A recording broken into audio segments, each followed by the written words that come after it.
오늘 우리 성경 말씀 우리 사도행전 우리 1장입니다. 사도행전 1장 1절부터 우리 9절에 있는 말씀입니다. 사도행전 1장 우리 1절부터 우리 9절입니다. 우리 신약성경 우리 187페이지쯤 사도행전 1장 1절부터 우리 9절에 있는 말씀 함께 보십시다. 데오빌로여, 내가 먼저 쓴 글에는 무릇 예수께서 행하시며 가르치시기를 시작하심부터 그가 택하신 사도들에게 성령으로 명하시고 승천하신 날까지의 일을 기록하였노라. 그가 고난받으신 후에 또한 그들에게 확실한 많은 증거로 친히 살아계심을 나타내사 40일 동안 그들에게 보이시며 하나님 나라의 일을 말씀하시니라. 사도와 가 함께 모이사 그들에게 분부하여 이르시되 예루살렘을 떠나지 말고 내게서 들은 바 아버지께서 약속하신 것을 기다리라. 요한은 물로 세례를 베풀었으나 너희는 몇 날이 못되어 성령으로 세례를 받으리라 하셨느니라.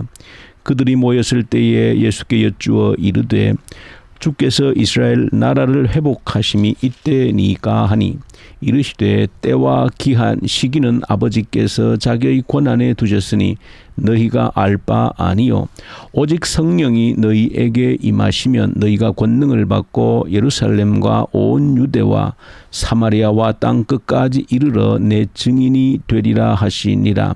이 말씀을 마치시고 그들이 보는데 올려져 가시니 구름이 그를 가리어 보이지 않게 하더라. 아멘. 오늘 다시 한번 우리 사도행전 교회의 역사를 묵상하게 되었습니다.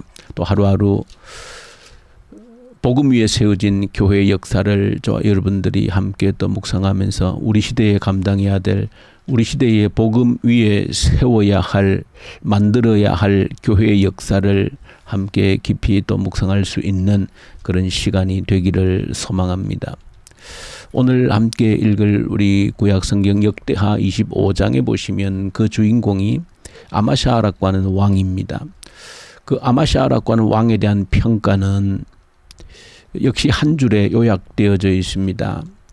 그가 정직하게 행하기는 하였으나 온전한 마음으로 행하지는 아니하였더라.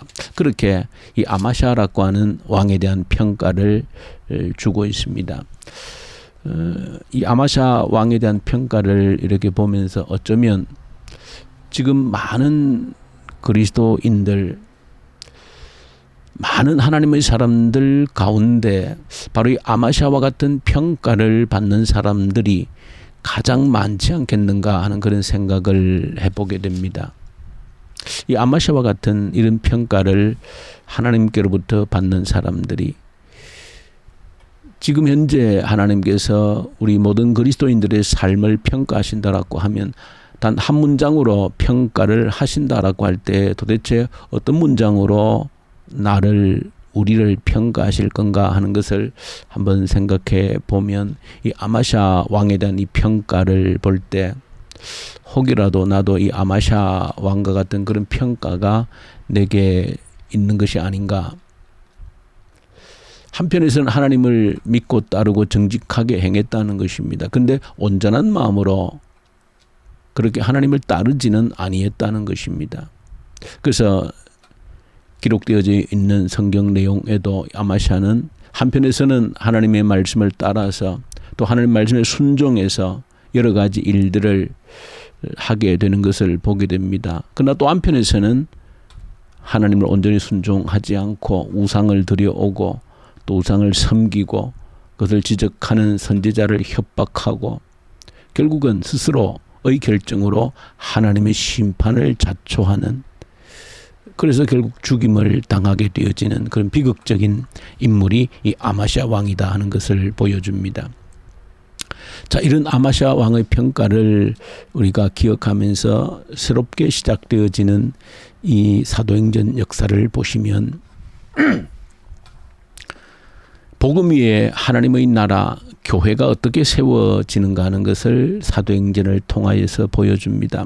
그러면서 오늘 본문 속에서는 예수님께서 십자가에 죽으시고 부활하신 이후에 승천하시기 전까지 40일 정도 이 땅에 계셨는데 오늘 본문에도 기록하신 것처럼 여러 차례 제자들을 만났다 그렇게 기록을 하고 있습니다. 예수님께서 마지막 부활하신 이후에 40일 동안 이 땅에 계시면서 그 제자들과 여러 차례 만나셨는데 본문 내용에 보시면 예수님의 관심과 주제는 딱 정해져 있음을 우리에게 분명하게 보여주고 있습니다. 예수님께서 제자들과 만날 때 주제는 한 가지였습니다. 하나님 나라에 대해서 말씀하셨다 그렇게 기록을 하고 있습니다. 다른 것에 대해서는 언급을 해주고 있지 않습니다. 주님께서 부활하신 주님께서 40일 동안 이 땅에 계시면서 여러 차례 제자들을 만나셨는데 그 만나셔서 나누셨던 주님께서 말씀하셨던 주제는 한 가지로 특정이 된다는 겁니다. 오직 하나님 나라에 대해서 말씀하셨고 그리고 예수님의 관심이라고 하는 것은 그 하나님의 나라를 이제 복음 위에서 우리 성경도 순서적으로 보면 복음서 마태, 마가, 누가, 요한 복음이 기록되고 그 다음에 이제 이어지는 것이 사도행전입니다. 그것은 순서적인 의미에서도 특별한 의미가 있는 것입니다. 교회는 하나님의 나라는 반드시 복음 위에 세워진다라고 하는 것을 이 성경 배열 순서를 통해서도 정확하게 보여주고 있는 겁니다. 그래서 부활하신 예수님께서 가지신 특정한 그 관심이라고 하는 것은 하나님의 나라인데 그 하나님의 나라를 이 땅에 어떻게 세울 것인가 라고 하는 것인데 복음 위에 하나님의 나라를 어떻게 세울 것인가 그것이 주님의 지대한 관심이었다 하는 것을 보여줍니다. 그러면서 이 복음 위에 하나님의 나라를 어떻게 세울 것인가 하는 것을 예수님은 직접적으로 말씀을 하셨습니다.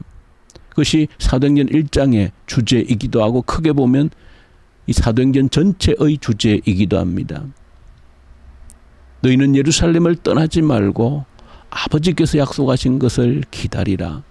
그 아버지께서 약속하신 것이라고 하는 것은 성령님을 의미하는 것입니다. 그래서 예수님은 부활하시고 40일 동안 제자들과 함께 여러 번 만나시면서 오직 한 가지 주제 하나님의 나라에 대해서 말씀하셨고 그 하나님의 나라를 이 땅에 복음의 기초 위에 어떻게 세워나갈 것인가 그 방법을 얘기하신 겁니다. 그래서 너희는 예루살렘을 떠나지 말고 아버지께서 약속하신 것을 기다리라. 성령님을 기다리라. 그래서 결론적으로는 1장 8절에 우리가 함께 묵상하고 암송하고 있는 구절처럼 오직 성령이 너희에게 임하시면 너희가 권능을 받아서 예루살렘 온 유대 사마리아 땅 끝까지 이르러 내 증인이 되어진다.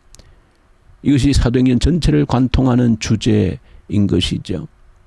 복음 위에 이 땅에 하나님의 나라가 어떻게 세워지는가? 오직 성령의 임재를 통하여서 성령이 오시면 우리가 능력받아서 주님의 증인이 되어진다라고 하는 것은 이 땅에 하나님 나라를 세워갈 수 있다라고 하는 것이 이 사도행전 1장에서 사도행전 전체의 주제를 말씀해 주시면서 또 이 제자들에게 40일 동안 만나셔서 유일한 관심이 무엇이었는가 하는 것을 우리에게 보여주고 있습니다. 자, 이러한 예수님의 모습 속에서 이 제자들과의 만남 속에서 참 특이한 것을 우리가 발견하게 되어집니다. 여러분들이 꼭 기억해야 될 내용입니다. 예수님의 관심은 어디에 있는지를 정확하게 드러내셨습니다. 40일 동안 여러 차례 제자들을 만나시면서 이미 3년 동안 함께했던 제자들 아닙니까? 이제 부활하시고 난 이후에 이제 마지막 승천하시기 전에 만나셔서 주님의 관심이 어디에 있는지를 직접적으로 그렇게 드러내신 겁니다. 그래서 아버지께서 약속하신 성령을 기다리라. 너희는 성령으로 세례를 받을 것이다. 그렇게 했는데 제자들이 주님 앞에 질문을 던진 것은 예수님, 이스라엘을 회복하심이 바로 이때입니까? 이런 질문을 던지는 겁니다. 이스라엘을 회복하심이 이때입니까 하는 것은 참 제자들에게는 뿌리 깊은 열망이기도 합니다. 우리가 이 제자들의 마음을 이 새벽에 다 이해하기는 쉽지 않지만 우리가 그간 그래도 계속해서 묵상해 온 대로 제자들이 애초에 참 주님을 따라 나설 때부터 가슴 속에 꿈틀거리고 있었던 이 나라를 저 로마로부터 해방시키는, 저 로마의 압제로부터 자유케 하는, 그것이 제자들의 참 꿈이었고 열망이었고, 저 로마를 쫓아내고 우리가 따른 예수님이 왕으로 등극하시면 우리가 어떤 자리를 차지하게 될 건가라고 하는 참 그 뿌리 깊은 열망들이 있었는데, 그대로 이 부활하시고 난 이후에 지금 승천하기 직전에도 제자들이 그런 질문을 던지고 있는데, 근데 재밌는 것은 예수님께서 그 제자들의 질문을 이해를 못하신 것이 아닐 터인데, 제자들이 지금 묻고 있는 것이 무엇인지를 분명히 아셨을 터인데 예수님은 마치 우리가 보면 동문서답을 하고 계시는 겁니다. 전혀 제자들의 질문에 맞는 답이 아니라 답은 답인데 전혀 그 대답에 어울리지 않는 답을 주시고 있는 동문서답의 말씀을 기록하고 있습니다. 때와 시기는 너희에게 정한 것이 아니고 아버지께서 정하시는 것이다. 이것 자체가 어떻게 보면 제자들이 질문한 이스라엘, 우리나라를 저 로마에서 회복시킬, 해방시킬 그때가 언제입니까? 이렇게 물었지만 예수님께서 그 때와 기한은 너희에게 정해져 있는 것이 아버지께서 아시는 것이다 하는 것은 물론 어떤 의미에서 보면 제자들에 대한 응답이기도 하지만, 그러나 예수님의 그 때와 시기라고 하는 것은 또 다른 의미에서는 그야말로 주님이 다시 오실, 이후에 주님이 다시 오실 그 때와 기한을 전혀 제자들의 질문과는 맞지 않는 그 대답을 하시면서 1장 8절 주시는 말씀, 오직 성령이 너희에게 임하시면, 그러니까 결국은 이 때와 기한이라고 하는 것은 제자들이 말하고 있는, 제자들이 요구했던 그 때와 기한과는 다른 것입니다. 주님의 재림의 때라고 할 수도 있고, 또 말씀하신 것처럼 아버지께서 약속하신 그 성령을 부어주실 그 때를 주님께서는 말씀하신 것으로 우리가 이해할 수 있습니다. 이처럼 주님과 제자들이 만남 속에서 관심이 전혀 다름으로 인하여서 동문서답으로 질문과 대답이 오고 가고 있는,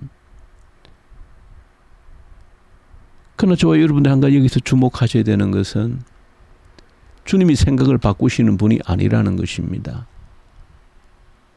저와 여러분들이 주님 앞에 기도할 때 이 사실을 꼭 명심하셔야 되는 겁니다. 내가 어떤 것을 요구하고 내 필요를 요구한다고 해서 주님이 나에게 끌려오지 않습니다. 내 입맛에 맞추어서 주님이 딸려오지 않는다는 사실을 저 여러분들이 아셔야 되는 겁니다. 바로 이 제자들의 모습에서 이 구약 성경의 아마샤의 얼굴을 보게 되어지는 겁니다. 주님을 따르기는 따르는데 온전히 주님을 따르지를 못하는 겁니다.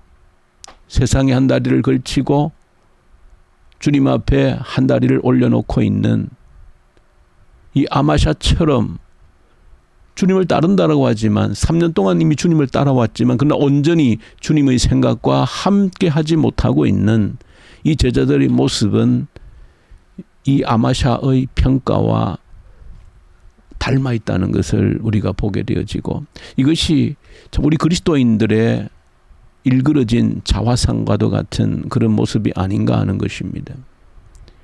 우리가 주님의 생각과 내 생각을 일치하지 못하면 언제나 동문서답이 오고 갈 수밖에 없다는 것을 아셔야 됩니다.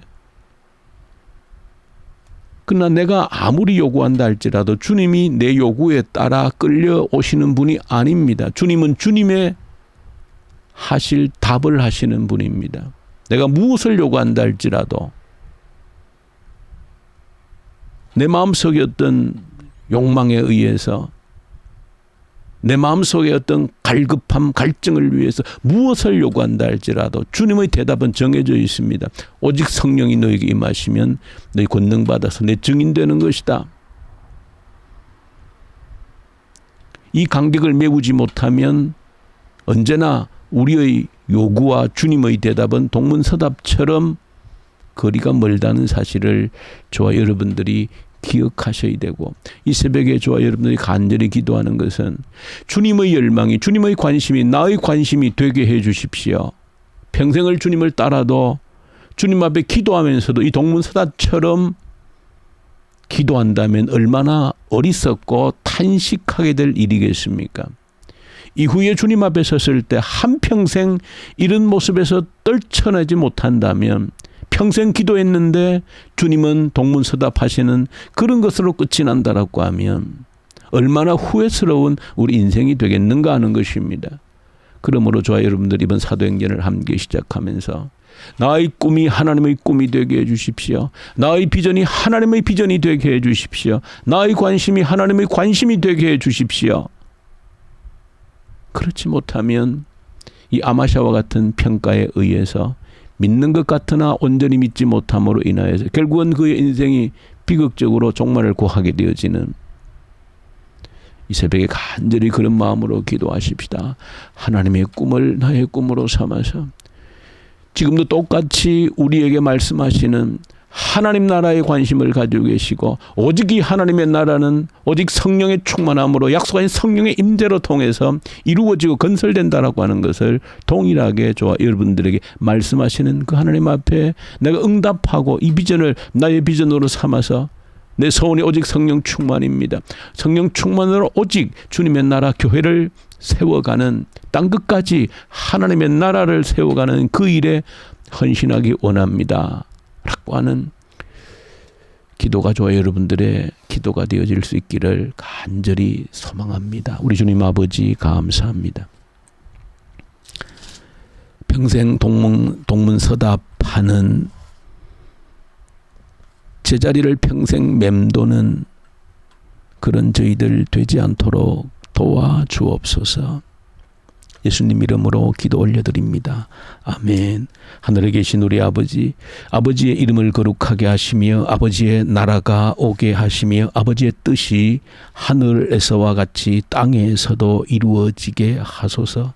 오늘 우리에게 일용할 양식을 주시고 우리가 우리에게 잘못한 사람을 용서하여 준 것 같이 우리 죄를 용서하여 주시고 우리를 시험에 빠지지 않게 하시고 악에서 구하소서. 나라와 권능과 영광이 영원히 아버지의 것입니다. 아멘.